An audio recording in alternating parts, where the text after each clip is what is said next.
কথা আছে, কিছু পেতে হলে কিছু দিতে হয়। আপনারা আমাদের আর কিছু চাই না।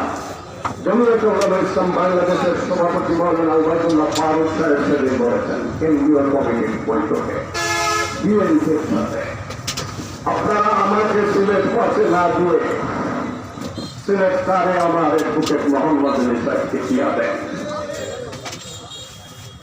আবদার করেছেন আমাকে না দিয়ে সিলেট পাশে অ্যাডভোকেট সারে মোহাম্মদ আলীকে দিয়া দেন। আমার আপনাদের এত জোর হয় কেন?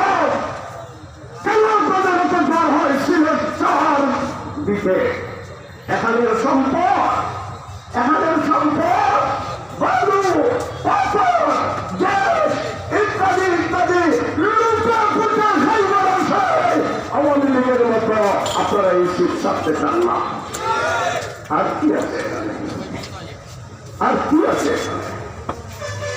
সুতরাং বন্ধুরা আমার, আপনারা আসন্ন জাতীয় সংসদের নির্বাচনে অ্যাডভোকেট মোহাম্মদ আলী সাহেবকে সেজুরগাছ মার্কায় ভোট দিয়া জয়যুক্ত করার জন্য জানে প্রাণে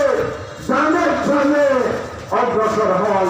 যারা হচ্ছে তাই নিয়ে অগ্রসর হন। আমরা কোনো কিছু পাই অ্যাডভোকেট মোহাম্মদ আলী এবং সেজুরগাছ এছাড়া এই শীতে মানবা না, মানি না, মানবা না, মানি না।